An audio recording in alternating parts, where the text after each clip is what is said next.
तक पहुंचाएंगे। फिलहाल बढ़ते आगे और बजट की ओर रहेगा रुख हमारा, चूंकि अब से कुछ ही देर में जहां लगभग 11 मिनट बाद बजट पेश होगा, सदन में लिए चलेंगे। आपको फिलहाल जानकारी मिल रही है कि अब से कुछ ही देर में बजट पेश होगा। केंद्रीय वित्त मंत्री निर्मला सीतारमण नरेंद्र मोदी सरकार के तीसरे कार्यकाल का पहला बजट पेश करने जा रही हैं और यह लगातार 7वीं बार उनका बजट होगा।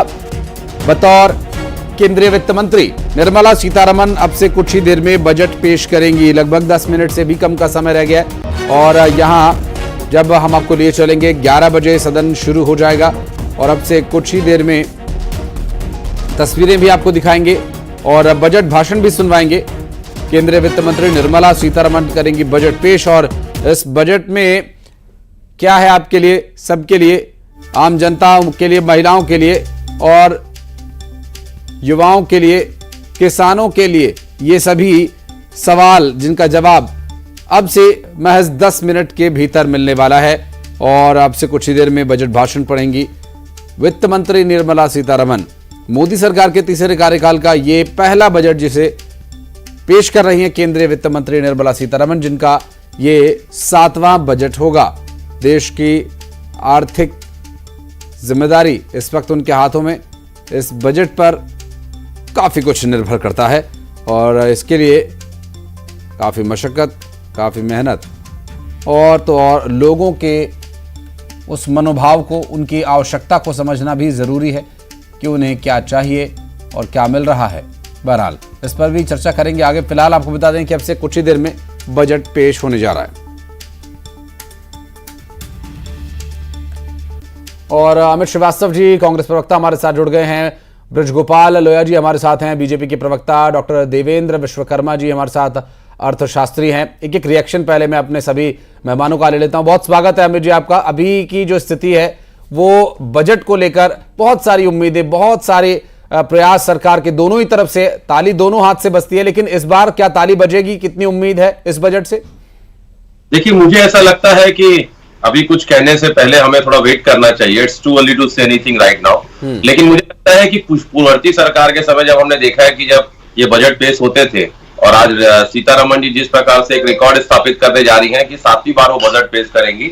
6 बार तक रिकॉर्ड मोरारजी देसाई जी के नाम पे था। तो लगातार अगर मुझे लगता है कि कुछ देर हमें इंतजार करना चाहिए और उसके बाद जब हम आपके चैनल पर डिस्कशन करेंगे। लेकिन मुझे उम्मीद कि 3 लोकसभा चुनाव में झटके के बाद जिस प्रकार से गठबंधन की सरकार चल रही है, मुझे लगता है फ्रेंडली बजट उनको करना चाहिए, क्योंकि 3 राज्यों में चुनाव है और ये बजट निश्चित तौर पे उन 3 राज्यों को देखते हुए ही बनाया गया होगा, मुझे पूर्ण आशा है। जी, मैं इसी उम्मीद की बात कर रहा था अमित जी की उम्मीद क्या है इस बजट से। बहरहाल जो आप कह रहे हैं वो भी बिल्कुल सत्य है और कुछ ही देर में वो स्पष्ट हो ही जाएगा। ब्रजगोपाल लोया जी, आपको क्या उम्मीद है, क्या लगता है कि इस बजट में क्या होना चाहिए या फिर क्या हो सकता है? किस तरह की चर्चा रही, बहुत लंबा समय नहीं मिला चूंकि लोकसभा चुनाव और उसके बाद फिर यह बजट।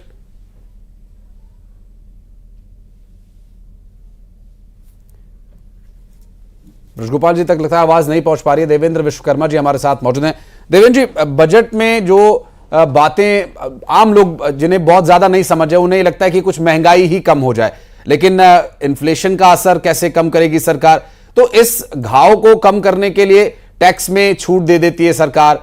अब महिलाओं के लिए महंगाई कम नहीं होती तो इनकम बढ़ने के मौके बनने शुरू हो जाते हैं बजट में। इस तरह की अगर रास्ते होते हैं तो फिर महंगाई से बहुत ज्यादा प्रभाव पड़ता नहीं है। इस तरह की कोई परिकल्पना, कोई विश्वास इस बजट से, कोई उम्मीद? सबसे बड़ी बात तो मैं आपको ये बताऊंगा, सरकार 4 चीज़ों पे फोकस करने वाली, युवाओं की बात करने वाली है, महिलाओं की बात करने वाली है, गरीब कल्याण योजनाओं की बात करने वाली है, वो किसान की बात करने वाली है। लेकिन मैं चाहूँगा एक अर्थशास्त्री और शिक्षाविद होने के नाते, क्या युवाओं को अच्छी शिक्षा के लिए सरकार बजट बढ़ाएगी? क्या युवाओं को स्किल डेवलपमेंट देने की बात करेगी? क्या युवाओं को कृषि से जोड़ने के लिए कृषि आधारित उद्योग की बात करेगी, रिसर्च की बात करेगी? क्या महिलाओं को हायर एजुकेशन में लाने की बात करेगी? क्या महिलाओं को लघु उद्योग में लाने की बात करेगी सरकार?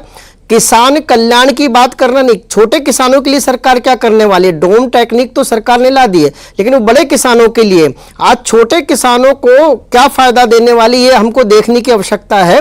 गरीब कल्याण की योजना वर्षों से चल रही है, लेकिन गरीब का कल्याण हो पा रहा है क्या? क्या उसको शिक्षा मिल पा रही है? क्या उसको रोजगार मिल पा रहा है क्या?